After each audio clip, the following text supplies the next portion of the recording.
എടെ നമുക്ക് ഇനി മുതൽ പിങ്കിയെ പോലെ ആയാലോടി. എങ്ങനെ? നല്ലോണം പഠിച്ച് എല്ലാ വിഷയത്തിനും ഫുൾ മാർക്കൊക്കെ വാങ്ങി ക്ലാസ്സിലെ ടോപ്പ് ആയാലോ നമുക്ക്. നീ നടക്കുന്ന കാര്യം വല്ലതും പറ. നമ്മളൊക്കെ എത്ര തലകുത്തി നിന്ന് പഠിച്ചാലും ഫുൾ മാർക്ക് കിട്ടത്തില്ല. അതും ശരിയാ. എന്നാൽ ഇവക്ക് എങ്ങനെയാണ് ഇങ്ങനെ മാർക്ക് കിട്ടുന്നേ? നമുക്ക് അവളോട് തന്നെ ചോദിക്കാം. എടെ പിങ്കി, നീ ഒരു ദിവസം എത്ര മണിക്കൂർ പഠിക്കൂടെ? ഞാൻ ഫുൾ ടൈം പഠിത്തവാ. ആണോ? നീ രാവിലെ എത്ര മണിക്ക് എണീക്കും? 4 മണിക്ക്. എന്നിട്ട് അപ്പൊ തന്നെ പഠിക്കാൻ തുടങ്ങുമോ? പഠിക്കാൻ തുടങ്ങും. എന്നിട്ട് വൈകുന്നേരം കോളേജിൽ നിന്ന് വീട്ടിലെത്തിയിട്ടും പഠിക്കുവോ?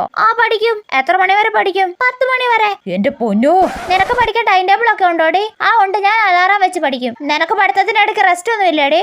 ഉണ്ടല്ലോ. റെസ്റ്റ് ചെയ്യുന്ന സമയത്ത് ഞാനും ചേച്ചിയും ഗെയിം കളിക്കും. എന്ത് ഗെയിമാ കളിക്കുന്നേ? ഞങ്ങൾ അങ്ങോട്ടും ഇങ്ങോട്ടും ജനറൽ നോളജ് ക്വസ്റ്റ്യൻ ചോദിക്കും. അയ്യേ, എന്റെ പൊന്നോ, ഇവിടെ ഫാമിലി മൊത്തം പഠിപ്പി ഫാമിലി ആണെന്ന് തോന്നടി. ആണെന്നേ. അതെന്താടി പിങ്കി, കോളൊക്കെ വരുന്നുണ്ടല്ലോ. ലവറാണോ? ലവ് ഒന്നും എനിക്കിഷ്ടല്ല. ഇതെനിക്ക് അടുത്ത വിഷയം പഠിക്കാനുള്ള അലാറം അടിച്ചതാ. എടി, ഇവിടെ റോബോട്ടോ മറ്റോ ആണെന്ന് തോന്നടി. ആണെന്നേ. എന്റെ പൊന്നോ, നമുക്ക് ഇങ്ങനെയൊന്നും പഠിക്കാൻ പറ്റത്തില്ലടി. അത് ഉറപ്പല്ലേ?